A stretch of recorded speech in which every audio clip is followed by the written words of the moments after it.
Eu acho que a primeira coisa de um líder velho, idoso como eu, é ter humildade e saber ouvir.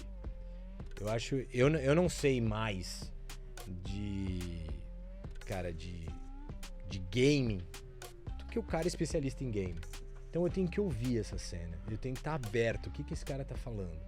Né? Mesmo noite, o Marcelo, o cara trabalhou com a noite um tempão, 25 anos de noite. A noite é outra hoje, cara. Completamente outra.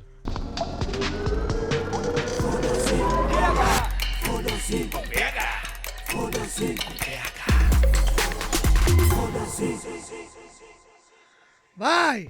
Estamos de volta com mais um Foda-se 360. Ó, tô animado, hein? Pariu. Hoje eu tô animado. Hoje a voz, entonação veio de dentro pra fora. Mais um Foda-se 360. E aí, Tico, tudo certo? Davi, que prazer, hein? É... Hoje o programa tá foda, Davi. Hoje vai voar. Hoje tá foda, hoje Literalmente. Senhoras e senhores, estamos aqui com o Marcelo Bittencourt. Acertei o nome pela primeira vez. tá foda. Que prazer e que honra, Marcelão. Prazer é meu, inenarrável tá aqui. Muito foda, muito foda. Os homens de preto hoje, hein? Caralho. Olha verdade. mesmo, hein? Ó. Sem combinar. Porra. Marcelão, quando eu tava falando pro Davi que você vinha, falei, Davi, antes da gente fazer a apresentação, vou deixar ele falar, porque a carreira tomou conta do mercado de bebida mundial Exato. até chegar onde tá hoje. Então, pra gente começar, você que fez Mackenzie, estudou e viu que não era nada daquilo que você queria, conta o seu pós-faculdade, como é que começou a tua carreira? Só um detalhe, o Tico é muito cuzão, que a gente tava falando sobre o Mackenzie, aí Ele- você não vai poder falar o que você... Ele tentou, né? Ele jogou aí, se você cair... Não, mas enfim, eu fui fazer economia no Mackenzie. Enfim, porque eu achava que eu ia ficar rico rápido se eu fizesse economia, né? Porra. Era um lado, mas aí eu me apaixonei pelo outro lado da economia, assim. Eu vi que eu era muito, muito ruim de número, assim. Apesar de ir bem em número, eu odiava número. E fui trabalhar, fazer estágio, né? Quando eu fui trabalhar com economia, eu vi que não era nada daquilo, cara. Aquele mundo não encaixava. E eu tenho 45 anos, é muito louco, porque hoje a juventude tá muito nessa, né? De, não é isso que eu quero pra minha vida. Eu não tinha muito isso, cara. Achei que você ia falar que a juventude tá muito nessa. Quero sair da faculdade e ser rico. Também tá, né? Também Também. tá. Mas eu não tinha como levantar a mão e falar, pai, vou parar a faculdade, não é isso que eu quero, vou tentar outra. Não tinha essa possibilidade. Mas enfim, aí eu saí, fui estagiar, sempre fiz festa na faculdade, sempre trabalhei com festa. E aí eu tive uma oportunidade de trabalhar na Rádio Metropolitana. Uma amiga minha, conheci o Jair, o dono da Rádio Metropolitana, enfim, fui trabalhar na rádio e ali eu me apaixonei por esse lado de promoção, marketing. E eu falei, pô, tá aí um negócio que vai valer a pena. E juntei com mais 2 amigos, a gente montou uma agência, a gente começou a fazer festas e achei um nicho de mercado que ninguém conseguia, as marcas não conseguiam falar com o público jovem. Eu ia vender patrocínio das festas e os caras falavam, tá bom, mas eu quero essa ativação. Eu olhava aquilo e falei, cara, você deve passar por isso, né? Fala, meu, certeza que você quer fazer isso? E eu olhava e falei, me dá uma chance, deixa eu tentar mudar essa ativação sua. Se a gente fizer isso, e dava certo. E aí eu me apaixonei por esse lado. De traduzir as marcas pro mercado jovem. Hoje tem muita agência que faz isso com muita categoria, mas há 20 anos atrás era muito difícil você encontrar alguém que falava com o público jovem. Então a gente teve muito sucesso nessa história de agência, assim. Então eu comecei com a minha agência empreendendo. Empreendendo também é uma palavra nova, né? Ninguém falava empreendendo 20 anos atrás. Você ia abrir uma empresa, se vira... Hoje essa palavra tá velha. Tá velha. Puta, o que as pessoas falam sobre isso, mas... E é o que eu considero, assim, meu grande MBA. Pô, 20 anos atrás, empreender no Brasil, cara. Você entender o modelo fiscal brasileiro, você entender que... Eu lembro que meu primeiro dezembro eu tomei um susto. Eu falei, eu tenho que pagar 13º e não receber, né? E isso hoje, olhando pra trás, foi uma puta escola. Com certeza. Porque eu tenho hoje, assim. Eu acho que esse jogo de cintura do empresário, do microempresário brasileiro, de que tem que jogar nas 11 e tem que entender que você não joga sozinho. Eu entendi muito cedo a importância das pessoas num time. Eu não era capaz de olhar o financeiro da companhia, de vender, de fazer acontecer. E o herói que é o meu chefe, né? É. Você tem os dois lados da moeda de ver que hoje você está numa das maiores e melhores marcas do mundo, tocando de maneira brilhante, mas a carreira, ela é legal, mas você empreender, você consegue enxergar os dois lados da moeda. O outro lado do balcão, né? Exato. O famoso outro lado do balcão. E eu acho que isso, depois, ele é o meu grande sucesso. Eu vou chegar lá, mas no que é hoje, de como eu lido com... Então, quando eu vou falar hoje, né? Bom, eu tô na Red Bull há 15 anos e cuido do canal que a gente chama On-Premise. Traduzindo, é onde a gente compra o produto e bebe no mesmo lugar. Então, no caso da Red Bull, são todas casas noturnas, restaurantes, bares, enfim. Indo na onda dos eventos, todos os eventos, tudo todos que a os gente festivais conhece de a Red música. Bull. Exato. Porra. Enfim, e hoje é muito bacana quando eu vou conversar com alguém, porque eu entendo o lado do produtor de evento. Eu entendo o lado do dono de casa, que eu já tive do outro lado. Eu não sei se você, eu não sei qual a opinião. Pode beber assim, essa água por aqui, favor. À vontade. Ela não te dá asa, não pode beber. Eu vou falar um negócio.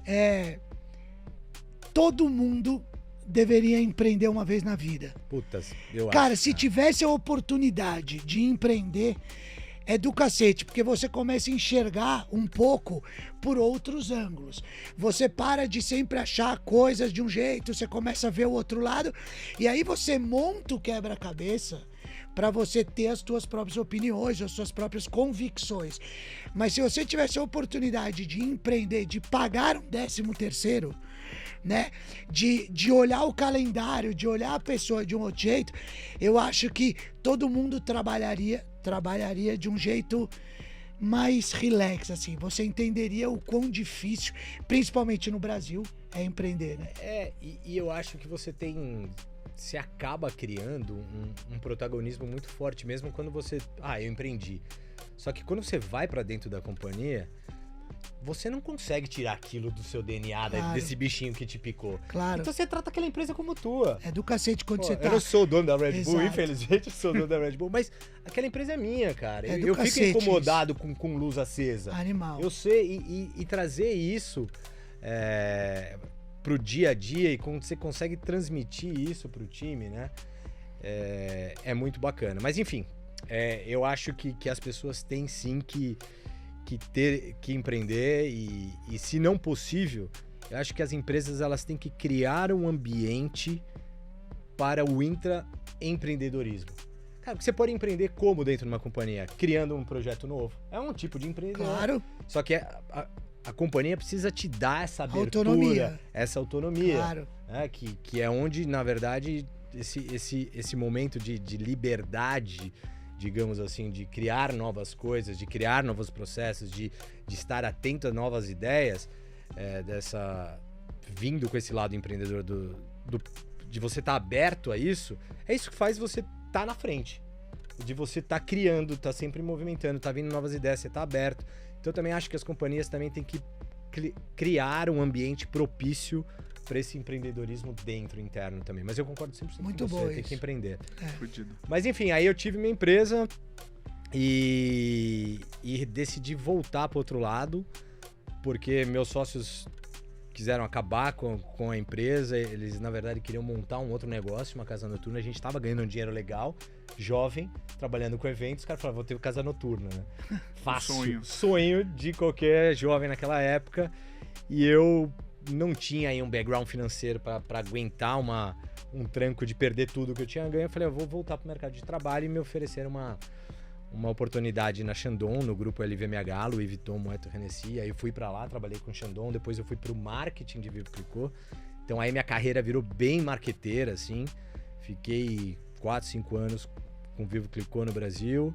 Depois Pernod Ricard, bebidas, também me chamou para tomar conta do portfólio de vinhos e champanhe da Pernod Ricard, quando eu recebo uma ligação da Red Bull. E aí eu tava em marketing, né? Tava até comentando com você. Você tá em marketing, trabalhando numa empresa de bebida. Você recebe o telefone da Red Bull, é o Real Madrid te ligando hoje. É isso. É o meu filho. É o maior. Você fala, pô, não é possível, os caras são... É óbvio que eu vou, né? Enfim, aí fui pra Red Bull, tô 15 anos. Não fui pra marketing, eu fui pra vendas, que é esse canal que a gente fala. Apesar de ser um canal que trabalha Fala muito, né, bastante com marketing, construção. claro. É uma construção de marca, a gente usa muito esse canal para fazer construção de marca, para falar com o consumidor. Mas era vendas. E aí também me apaixonei por esse outro lado aí, comercial também. Que o empreendedor sempre tem, né? Sim. Sempre tem. Não tem como você falar, não tem um lado comercial. Você pode ter alguém melhor que você, mas você tem um lado comercial, pô. Tem que ter. Tem que ter. Total. Nem se for pra negociar dívida, você tem que É aprender. Eu ia fazer uma pergunta, mas aí eu me peguei pensando que é o primeiro foda-se depois de 2 anos que o Tico faz sem boné. Ó, Desculpa Ó. ter mudado. Que nonsense. É porque eu tava olhando aqui e fiquei lembrando disso. É a primeira vez dos últimos 15 anos que eu saí de casa sem boné. Perdão, mas voltando aqui pro Marcelo.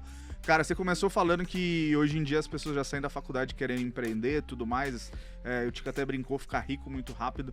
E, sei lá, com toda a sua experiência, como que você vê essa mudança de geração das pessoas passando cada vez, vamos dizer assim, menos tempo nas empresas, querendo coisas mais imediatas, querendo já começar grande? Como que você trabalha isso nas empresas que você trabalha?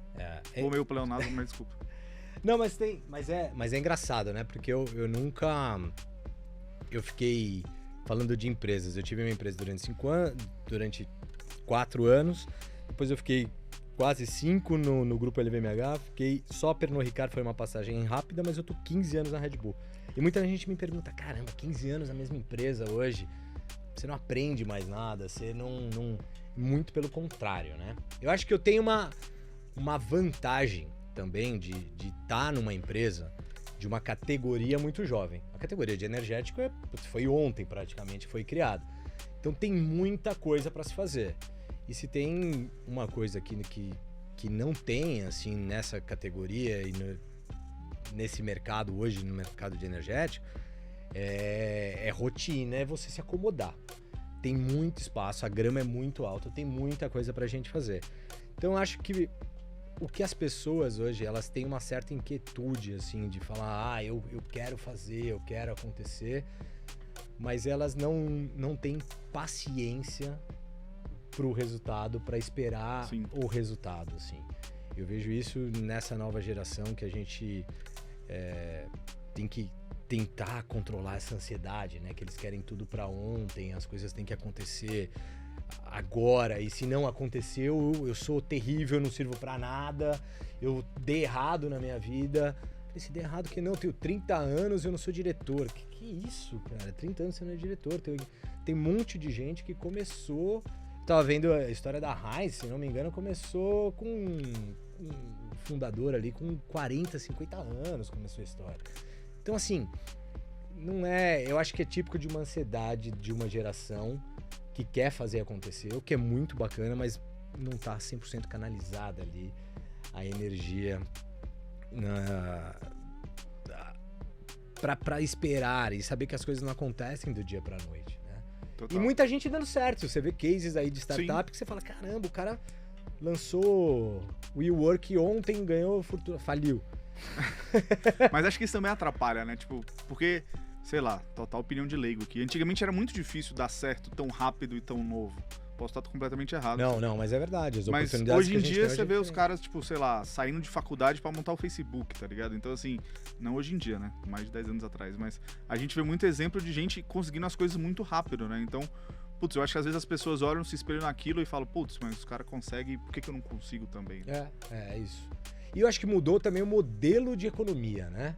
Quando você traz o modelo de economia que a gente tem hoje no mundo, é um modelo muito mais propício a isso. A gente não tinha certas aberturas de mercados e certas tecnologias que te ajudavam você. Hoje você pode montar um seu estúdio de podcast na sua casa, né? Total.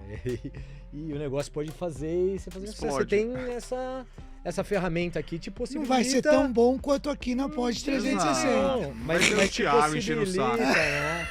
Te possibilita essa... Eu acho que o celular, ela traz essa liberdade. Você pega essa geração, eu tinha 17 anos, eu tava louco pra ter carro.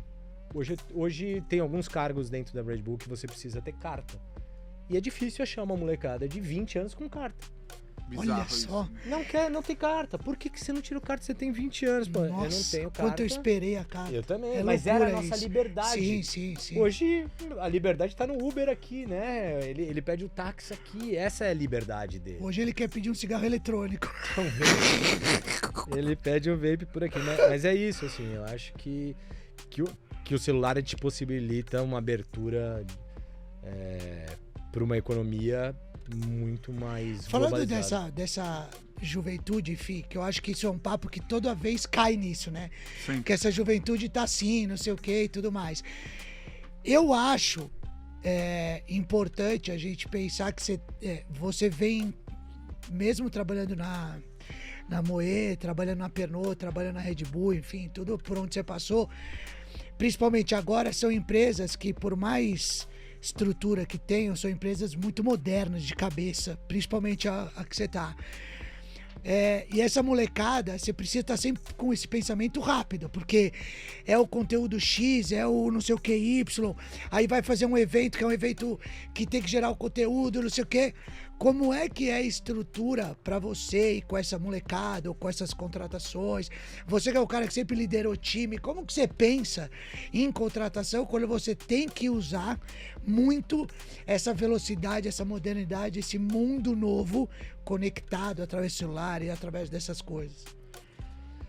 Eu não sei nem se eu, falando exclusivamente em contratação, acho que primeiro que contratar eu acredito duas coisas muito importantes nas empresas, assim, cara. Cultura e pessoas. Eu costumo dizer que tem dois problemas nas empresas, qualquer empresa. Cultura e pessoas. E só tem duas soluções para esses problemas, cultura e pessoas. Acho bom isso. Então, assim, para você trazer gente, pelo menos dentro da Red Bull, a gente fala muito isso. Tem que ter um fit com a cultura Red Bull. Então, quanto mais você vive essa cultura, você tem esses valores mais perto de você. Então, dentro da entrevista, ela é uma entrevista muito mais se a pessoa tem fit ou não com o nosso DNA. Do que tecnicamente. Do que técnica, porque ali a técnica a gente Sim. vai formar. E aí do outro lado você falou, como você lida com essa nova geração, que você tem que estar antenado. Eu acho que a primeira coisa de um líder velho, idoso como eu, é ter humildade e saber ouvir. Eu não sei mais de gaming do que o cara especialista em game. Então eu tenho que ouvir essa cena, eu tenho que estar aberto, o que esse cara tá falando, né? Mesmo noite, o Marcelo, o cara trabalhou com a noite um tempão, 25 anos de noite. A noite é outra hoje, cara, completamente outra. A verdade é que as coisas estão mudando muito rápido, né? Então ontem você Exato. sabia de um negócio, hoje você já não mudou. sabe. Então assim, faz sentido, você tem que estar aberto.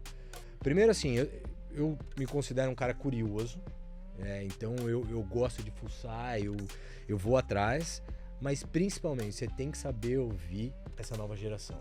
Porque eu acho que a maior problema que a gente pode estar enfrentando hoje dentro das companhias, e aí conversando com outras pessoas de outras empresas, é esse conflito de geração.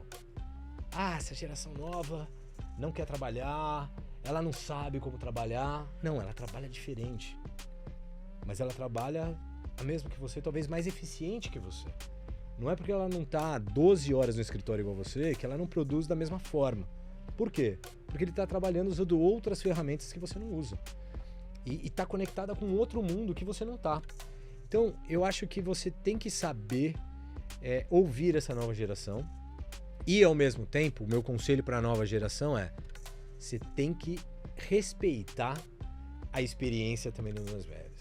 Acho que quando a gente consegue Casamento é bom, né? Quando a gente consegue esse casamento, na verdade, assim, dessa nova geração, fala, peraí, esse cara tá um tempão aqui, deixa eu ouvir também, porque ele sabe. E do outro lado também, peraí, não fazia sentido eu falar com o consumidor dessa maneira. Por que hoje faz? O que tá acontecendo?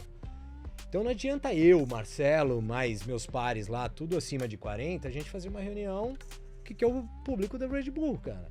Eu tenho que chamar essa molecada, eu tenho que chamar quem são os universitários, o que tá acontecendo na faculdade hoje, o que tá, né, que a gente tem o nosso programa lá de Student Marketeer, mas é isso, tem que estar sabendo, e isso tem que ser alimentado na companhia o tempo inteiro.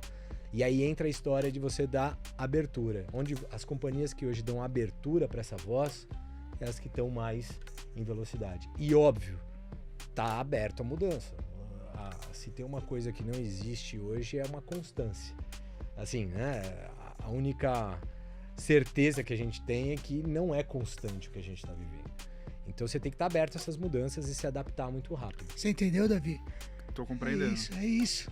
Ontem era ontem, hoje já mudou tudo. É isso aí, você tem que estar, mas tem que estar aberto. Eu acho que a resistência de tipo, o saudosismo daquela história do passado, meu tempo era diferente, era mais legal. Puta, essa frase é muito ruim. Pô, Era tá isso que eu ia muito falar. ruim. E sempre vai ter, sabe? Tipo, eu acho que a Sempre. geração dos meus avós reclama da geração do meu pai, que a geração da minha mãe e do meu pai vai reclamar da nossa, da minha, e eu vou reclamar da futura, sabe? Então, Será? Eu acho, Davi, que essas coisas eram até os nossos pais. Eu acho, minha opinião, obviamente, que a gente já tá numa geração entendendo que as coisas não têm mais padrão. Eu acho que, eu não sei, na nossa, é que você é mais novo que nós, mas na nossa geração que já tem filho, eu acho que a gente já entende que a coisa tá muito rápida. A gente ouviu até meu pai, eu acho. Daqui pra frente, eu acho que o cara que fica falando, fica com essa... Meu com esse- tempo. eu acho que esse cara realmente já tá meio morto. eu acho, mas eu acho que assim, a gente, mais uma vez, gerações diferentes, mas faz de um jeito diferente, sabe? Tipo, não é que faz como o pai, mas fala, porra, como é que você gosta disso, sabe? Ou então, tipo, porra, por que você passa o dia fazendo isso e você não faz mais não sei o quê? Eu acho que tem uma parte, não vou falar eufemismo aí, mas tem uma parte que, tipo, você fala, cara, eu fazia uma coisa e você não tá fazendo isso, sabe? Então, tipo, eu concordo 100% com o que você falou, mas acho que sempre tem um ponto que a gente tenta trazer pra gente. É um que pouco do- do ser humano é, também, isso que eu ia isso, falar. né? que Mas do ser meu humano. ponto é isso, mas meu ponto é isso. Eu acho que sempre vai ter, entendeu? Sempre. Tipo, eu não tô dizendo que isso é errado. Mas eu acho que sempre Mas vai eu acho ter. que tá menor também, Eu acho acho que eu que tá menor. concordo, assim. É. Eu tive uma discussão muito doida aí com meu filho, 10 anos, ter celular, não ter celular. E a molecada fica no celular. Eu me irrito de vez em quando, pô, caramba, tem mais coisa pra fazer. Só que tem tanta informação, quando eu sinto pra discutir com meu filho, pô, futebol então, não dá, né? O nível de informação que eles têm é um absurdo. E tá aqui.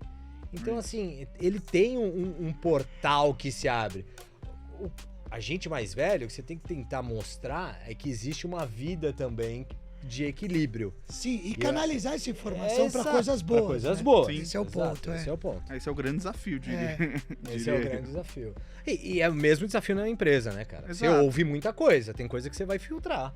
Tem coisa Sim. que faz sentido, tem coisa que você fala, pô, legal, acho justo vocês quererem essa mudança, mas a companhia não tá indo pra essa direção agora, ainda não é. Ainda mais no meu caso, que é uma companhia fechada que tem um dono, né? Ô Marcelo, você trabalhou com Vive Clicquot, que é uma marca laranjinha muito conhecida, muito forte, muito tradicional. Acho que tem uma raiz muito foda.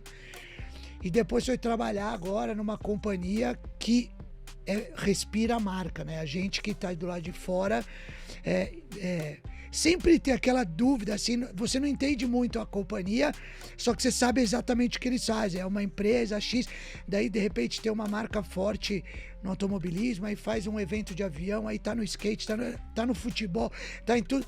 É marca. Eu acho que é uma das marcas mais modernas que fazem um trabalho muito legal de marca, de branding. Desde lá de trás do Laranjinha até hoje, assim, você gosta de trabalhar com isso, porque você só trabalhou, a sua carreira foi em cima de marcas legais, tudo marca gringa, então você deve aprender muito como vem de lá e como é essa tropicalização da marca, porque você tem marcas tradicionais na Europa, não sei o quê, aí vem pro Brasil. O brasileiro é muito diferente. Como é isso? Fala um pouco nessa linha. Eu acho que quando você tem uma marca global, e aí falando tanto de Vive Clicquot, quando você fala de Red Bull ou marcas globais, eu acho que o que essas marcas querem é ter a mesma identidade de marca e a marca passar os mesmos valores em qualquer lugar do mundo. Então, quando você fala de Vive Clicquot em qualquer lugar do mundo, ela tem o lado dela em qualquer lugar do mundo. A Red Bull é a mesma coisa. Então, a gente tem essa... Não é engessado a forma de trabalhar, mas você tem É um modelo que deu certo. É um modelo que deu certo e é um modelo que, na minha cabeça de marqueteiro ali, olhando por esse lado, faz sentido uma marca ter uma identidade única, uma pessoa ter uma marca, pra mim, é uma pessoa que ela tem uma personalidade. Quais são as personalidades? Qual personalidade, atributos de marcas que ela tem? Isso tem que ser igual no mundo inteiro. Ponto. Na minha opinião, ela tem que ser isso. Não dá pra ser a Red Bull aqui ser uma marca super vanguardista e ser uma marca super tradicional em outro lugar do mundo. Principalmente falando de marcas globais. Eu acho que esse é o papel da turma de marketing global. Tentar segurar a estratégia de marca dentro de um guarda-chuva. O que eu quero dizer com isso? Assim, eu acho que cada país também tem a sua identidade, tem momentos que eles estão vivendo. Então não dá para eu estar falando aí de algo num momento, num país mais tenso, que tem uma cultura, vamos dizer, religiosa. Vamos para esse lado aí, de uma cultura religiosa muito mais fechada, não dá para usar a mesma comunicação que eu teria. Eu tenho que respeitar essa regionalização sem perder essa identidade da marca. Eu acho que esse é o desafio do grande marqueteiro. Mas eu não sou daqueles caras marqueteiros mais revoltados com as marcas globais, que o meu Brasil tem que ser diferente. Eu acho que não, mas eu acho que também eu trabalho numa companhia que é aberta a isso. Pô, legal, eu não conheço o Brasil, cara. Aliás, os Brasis, e eu acho que esse é um outro lado, porque o que dá certo em São Paulo não dá certo no Rio. E isso eu aprendi fazendo evento. Um evento que você tem em São Paulo, você vai fazer no Rio, é outra história. Claro. Você fala, não é possível que Fortaleza, tem... então? Fortaleza é mais ligado com a Europa. Mas com a Europa. Não é Califórnia? Também. Ah, entendi. Também. Mas é legal você falar isso, não sei nem se ia continuar, mas eu já falo também. Eu trabalhei numa empresa também global e a gente definia mais ou menos assim, tinha os OKRs globais. Você trabalha. O foda-se é global, Davi. O foda-se é global, é verdade. Aliás, a legenda, se quiser. Tinha os OKRs globais e a gente tinha os nossos OKRs de como alcançar aqueles OKRs globais, né? Então é muito isso que você tá falando, né? Tipo, beleza, a empresa tem todo meta, tudo onde quer chegar. E aí, dentro da sua regional, vamos dizer assim, regional Brasil, né? Dentro do que você faz no Brasil, você tem que ajudar a empresa a chegar àquelas metas. Né? Exatamente. Claro que você vai ter outras, você tá né, cascateando, mas você tem que ter outras, assim, né? E esse é um ponto, assim, eu acho que você tem que entender, por exemplo, carnaval no Brasil não é o carnaval na Itália, me desculpa. Tem carnaval em Viena. Não, cara, não tem carnaval em Viena. Respeita. Não tem então o Bel você tem que chegar lá pra Austríaca e falar, meu amigo, deixa eu te mostrar, você conhece o Bel? Sabe quem é? Pô, não vai usar essa máscara de carnaval de Viena, que você tá achando que é carnaval do igual. Bel Marques. Marques. Não vai, né, cara? E eu acho que é isso. Eu acho que tem algumas companhias e algumas marcas que são muito rígidas nisso. Não, carnaval é essa comunicação, seja ele em Viena, na República Dominicana e no Brasil. E não, né? E não. Total. E isso você... E eu também, trabalhando com a América Latina hoje, é muito diferente, né? O México é uma coisa, a Argentina é outra. Completamente diferente. Meteu o Dia dos Mortos lá no México e na Argentina. Exato. E ninguém vai entender porra nenhuma do que está acontecendo. Nada. Mas eu acho que essas são as licenças poéticas da marca que te permite uma regionalização. O que é preocupante é quando a marca ela vai se tornando cada vez mais regionalizada, que ela perde uma identidade global. Uhum. E eu acho que esse feeling que ali o marqueteiro ele tem que olhar e tem que cuidar e tem que trazer, falar, pô, não faz sentido desse lado, mais pra cá, mais pra lá e conduzindo. Legal demais. É isso. A gente... Pode falar? Não, cortei? fica à vontade. A gente aqui, ô Marcelão, a gente traz uma galera e o assunto do business sempre vai caindo para essa coisa da molecada, desse respiro de entrada e de trabalho e tal. Nessa empresa hoje, e nas outras que você trabalhou, aqui, tô falando agora pela pandemia, como é que é essa história de híbrido, trabalhar na empresa, trabalhar fora, home office, como que tá isso? E como você acredita nisso? Inclusive, eu vi um podcast seu falando sobre isso, bem legal também. Algum você participou. Eu falei... Duas mulheres. Exatamente. Mas foi o começo de pandemia. Era o começo? Metade de pandemia. Porra. A gente tava 20 se anos adaptando. atrás. Começo da pandemia, 96. É um absurdo, né? Não, mas elas me chamaram também exatamente isso. Como que vocês estão operando? O que você acredita que vai ser o futuro do trabalho? Eu acho que Eu não acredito no modelo, e aí depende muito das funções, tá? Mas eu não acredito no modelo 100% para um lado e 100% para o outro. Então eu sou muito fã do modelo híbrido. Eu acho que tem tarefas e dias específicos que faz mais sentido, você pode fazer seu trabalho de casa, mas o dia a dia de uma companhia, e aí não tô querendo defender o old school, no meu tempo, não é aquele. Eu tô falando pelo que eu vivenciei. Sim. O que aconteceu com a companhia durante a pandemia, aonde foram os gaps que a gente teve. Pô, a companhia foi muito bem? Foi muito bem. Esses gaps aqui aconteceram pela falta de comunicação do dia a dia no mesmo lugar, no mesmo escritório, de estar vivenciando isso. Então assim, não tô falando, porque é melhor ou pior. Vivenciamos os dois modelos. Tinha um modelo assim, a gente foi pro modelo, pivotou pro modelo 100% home office, e agora você viu que você já deu tempo suficiente para você ver os problemas que você teve dessa falta de comunicação lá atrás. Então acredito, não tem como hoje, na minha opinião, eu sou um cara, vamos lá, deixa eu fazer um parênteses aqui, porque senão vão me crucificar, né? Não. Dentro dessa... Eu acredito muito na metodologia do 70-20-10, eu não sei se vocês conhecem. 70%, Explica. 70% do que você aprende na vida... Eu vi no podcast. Aí é essa troca, esse feedback... 20% é através de cursos, de coaching, né? E 10% é teórico, 10% é teórico e cursos, 20% de coaching, 70% é no dia a dia. E eu aprendi assim, cara. Eu aprendi tendo a minha empresa, errando. Eu aprendi quando eu chegava, entrava numa reunião e via como o meu chefe estava trabalhando da forma que ele trabalha. E o trabalho 100% remoto não propicia esse tipo de experiência. Então, para mim, você perde muito em tempo de evolução profissional, você não ter esses contatos do dia a dia. Precisa ser todos os dias? Não. O que nós acreditamos hoje, assim, um modelo híbrido. Então, você tem que estar, assim, com o seu time, modelo presidencial, ideias que surgem no café, e outra coisa, né? Eu concordo mais. Eu sou muito gente, então assim, não adianta, eu não vou conseguir te ler através de um vídeo, cara. Total. E muitas vezes de câmera fechada. E às vezes eu passando, eu vejo alguém da minha equipe, cara, com uma cara diferente. E eu chamo esse cara de lado, o que tá acontecendo? Tá tudo bem? Se a pessoa tá afim de se abrir ali, ela vai. Isso é muito difícil no remoto. Total. E não tô só falando de trabalho, tá tudo bem, você tá entregando o seu trabalho, você tá atrasado. Não, cara, tô com um problema em casa, cara. Meu filho tá doente, não tô legal. Isso você não vai conseguir ter essa troca. E não dá pro trabalho não ter uma troca. Eu, pelo menos, não consigo separar trabalho, vida profissional, vida pessoal.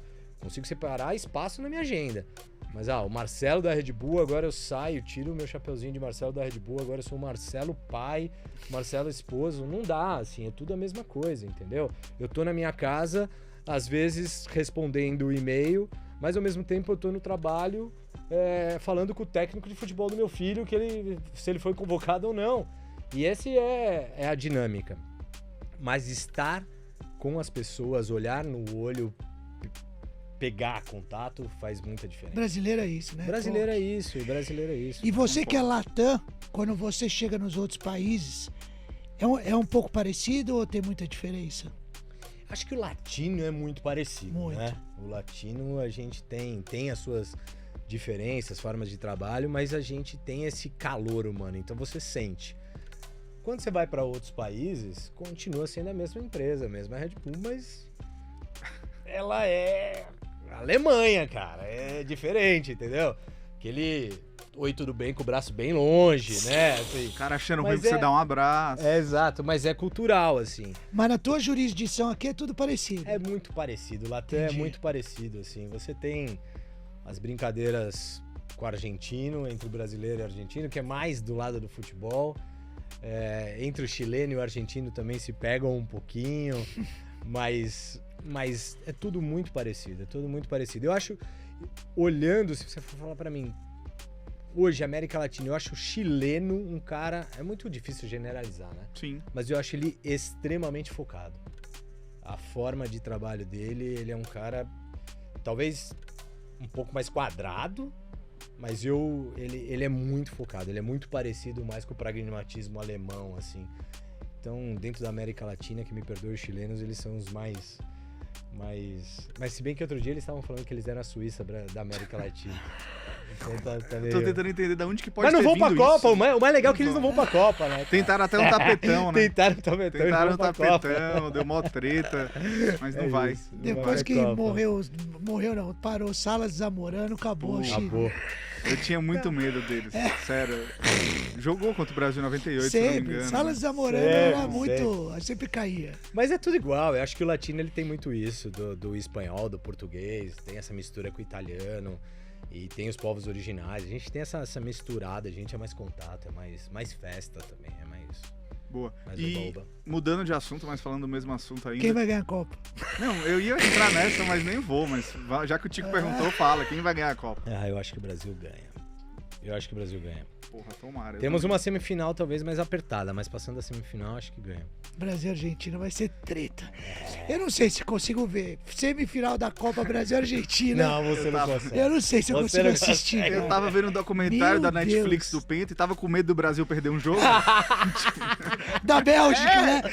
O jogo da Bélgica é muito tenso. É igual luta. Tipo, eu trabalhei no UFC há muito tempo, tá ligado? Então, tipo, beleza. Aí eu às vezes vi o replay da luta, do Anderson principalmente. Com o Sonnen. Ele Que ele ganha, é que ele ganha. Eu falo, caralho, brother, ele vai perder. Eu falo, já foi essa porra, tá ligado?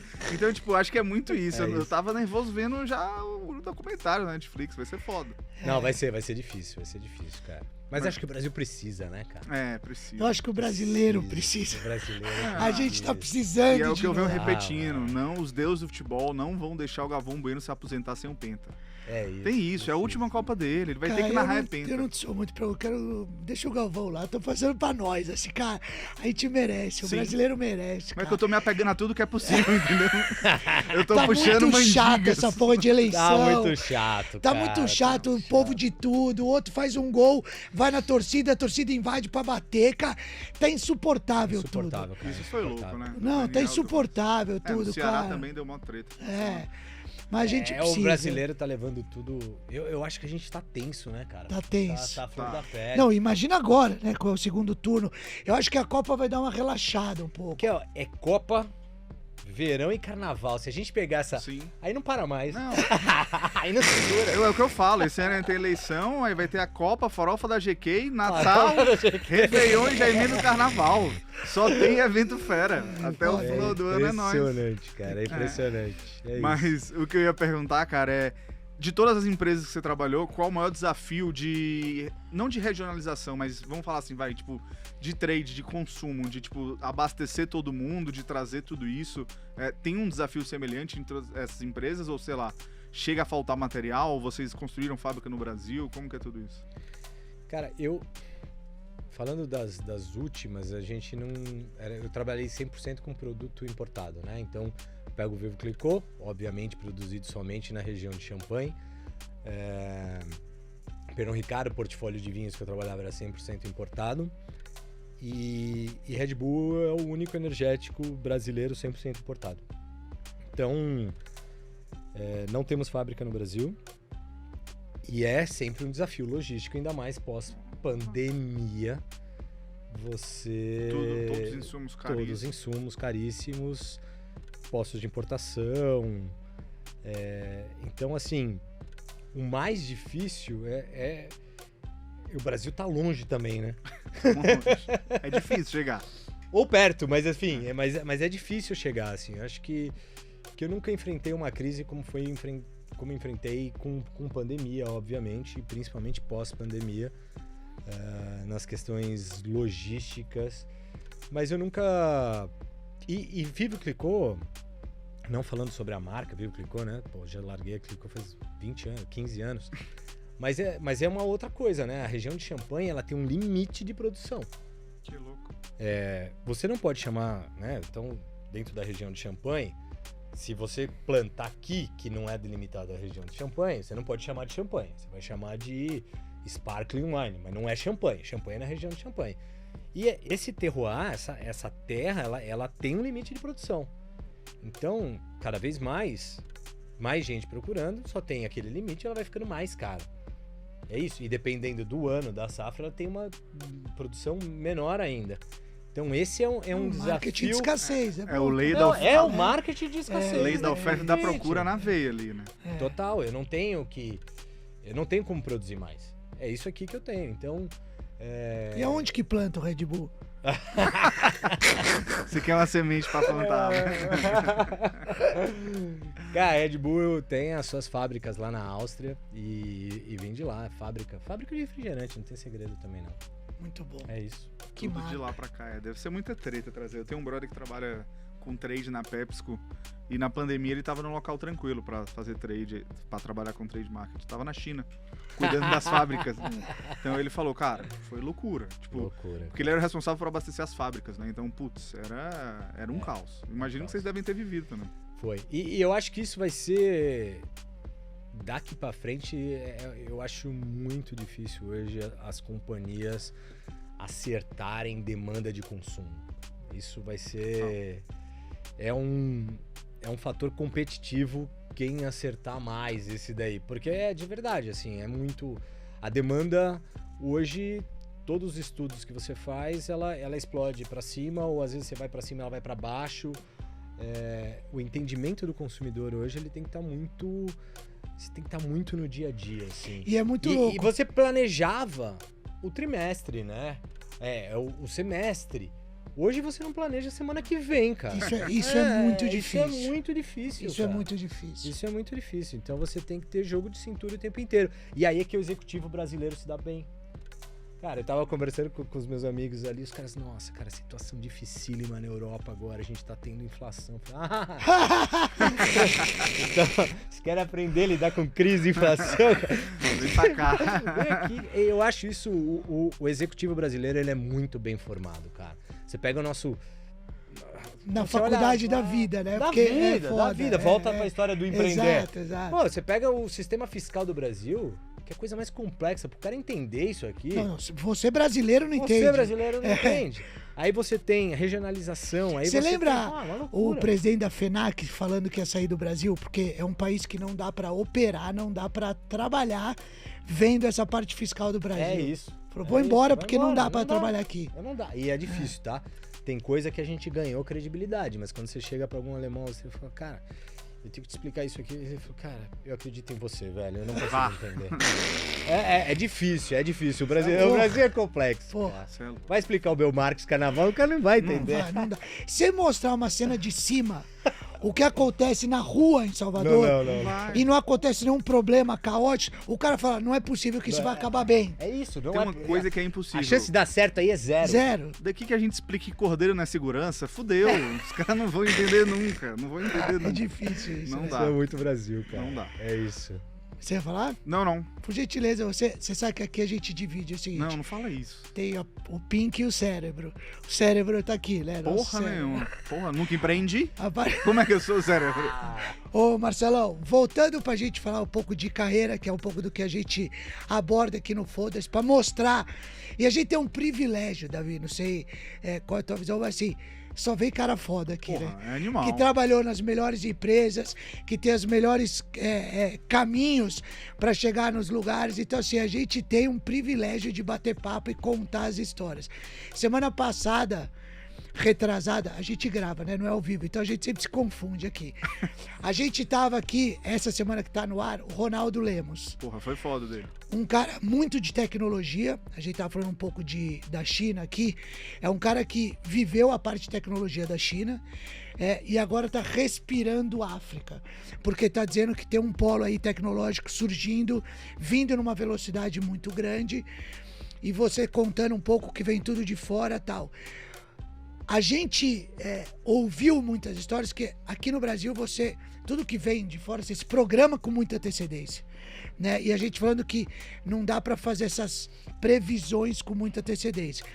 Mas como é que uma companhia grande, seja qual for, a que você tá, que você esteve e tudo mais, como é que é um planejamento anual? Às vezes tem empresa que faz planejamento para 2, 3 anos e tal. Você enxerga isso? Vocês fazem isso?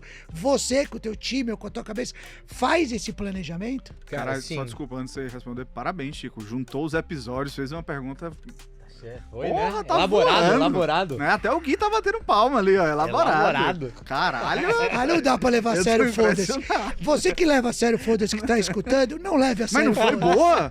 Porra, ele juntou ali, Não, pegou foi boa, pra elaborado. caralho, é um Tô elogio. aprendendo com o Davi. É um elogio. Cara, vamos lá. Sim, eu hoje trabalho com um modelo de planejamento. Obviamente, você tem um planejamento mais macro de 5 anos. Depois a gente tem um planejamento anuais. Mas hoje, é o que você falou, no mundo que a gente está vivendo, você tem que ter correções de rota de curto prazo. Não tem como. Então a gente também... Vamos lá, a gente tem o plano de 5 anos, macro, cada ano a gente apresenta um plano super detalhado, ok? Mas não tem como você, a cada 2, 3 meses, corrigir essa rota e checar os números de novo, da onde você tá indo, para onde você vai, tá dando certo, não tá dando certo, o que mudou, o que não mudou, onde a gente pode parar de investir, onde a gente vai investir mais. É isso que eu acredito no modelo hoje, quando você vê a dinâmica de mercado. Não tô falando do mercado de energético, eu tô falando de uma maneira geral. O mundo muda constantemente, né? Então, assim, você tem plataformas que estão funcionando, que no West tá comprando, foi expulso do Twitter, Você viu? comprou Acabou de comprar. a outra. Então, assim, tudo isso muda e tem impacto no negócio. Obviamente que você tem negócios mais tradicionais, a indústria de commodities, são coisas mais...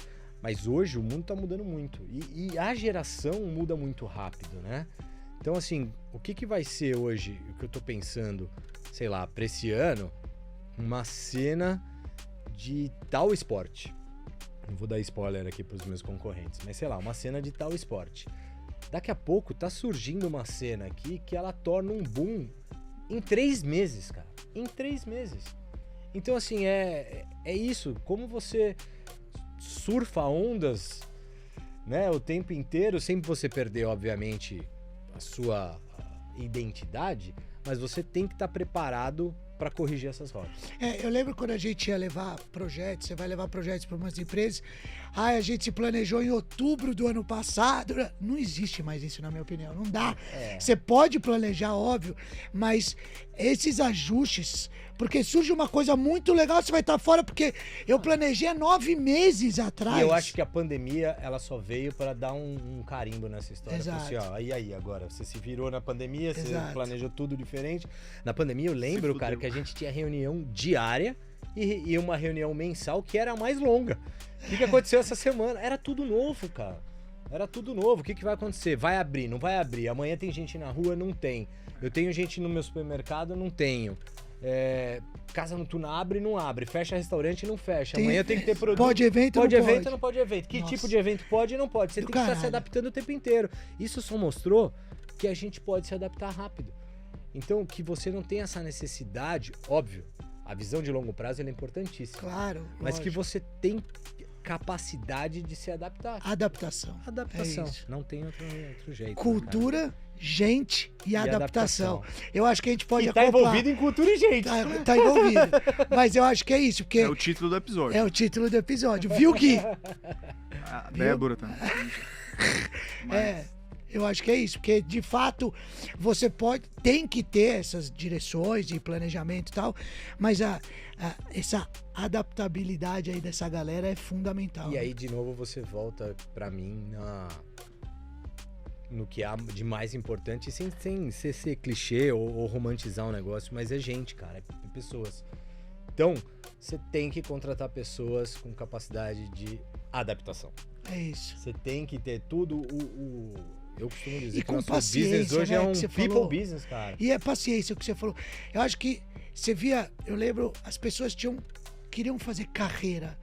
Essa coisa hoje muito instantânea é muito complicada. E quando você encontra essas pessoas que estão ali querendo construir junto, sem pressa, é muito fundamental, né? Pressas já basta o que tá acontecendo. Né? Exato. Eu acho que eu vejo uma coisa muito positiva nessa nova geração, assim, pelo menos Teve uma época que a geração era muito carreirista, era muito essa história, eu quero virar gerente rápido, eu quero ter meu job title ali, né? Pô, Sair gerente. do Brasil e É isso. ficar rico.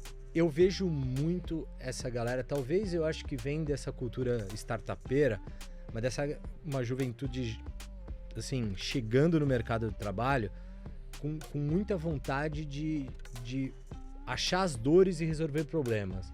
Então elas estão muito motivadas a desafios. Para mim isso é super positivo. Óbvio que elas querem crescer, querem ganhar dinheiro, querem, sabe? Mas não é o driving principal delas. A minha geração era uma geração muito mais carreirista. Sim. De ter, cara, eu quero crescer o mais rápido possível, ser o diretor tal. Veio uma geração pós a minha que também tava nessa linha de tipo, né? Eu sempre tive tudo dos meus pais e como assim o meu chefe não me dá? Eu mereço, eu preciso, eu estudei, eu quero. E essa nova geração, cara, assim, e eu tô falando nova mesmo, tá? 18, 20 anos chegando no mercado de trabalho, tá? Qual é o desafio? O que a gente tem? Quero fazer acontecer, E eu acho que vem muito dessa cultura startupeira, né? E eu cara? acho que essa galera mais velha que tá no mercado, um pouco mais velha que essa que você tá falando, já tá com vontade de encontrar o que gosta, né?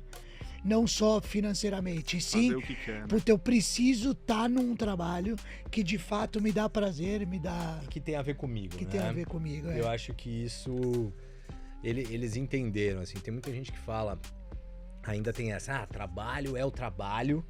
Eu pensei assim muito tempo, tá? Porque eu tinha uma frase do meu pai que ele sempre falava: você não precisa gostar do que você faz, você tem que... Você não precisa fazer o que você gosta, você tem que gostar do que você faz. E era um pouco o que tinha, né? Eu não tinha muito de escolha em emprego. Eu sou muito grato de estar na Red Bull, que é uma empresa que eu amo, e nem tem como eu falar o contrário, né? Tô 15 anos lá, senão seria cárcere privado. Verdade. Mas eu dei certo e eu gosto muito do que eu faço. E é impressionante a diferença de você ver o quanto você realiza quando Sim. você tá feliz e fazendo Exato. com tesão aquele negócio. Então eu acho que essa nova geração encontrou isso. Cara, eu não vou perder tempo nesse outra história aí. E às vezes a gente confunde essa galera com tipo, pô, mais acomodada, de não querer trabalhar, de só quer fazer o que gosta. Eu acho que não. E não tô romantizando essa Outra história visão. de propósito, que, putz, pra mim é importante, mas eu acho que romantizaram demais. Eu acho que as pessoas perdem mais tempo procurando propósito do que vivendo a vida. Mas é importante, tem coisas que tá alinhadas com você, assim.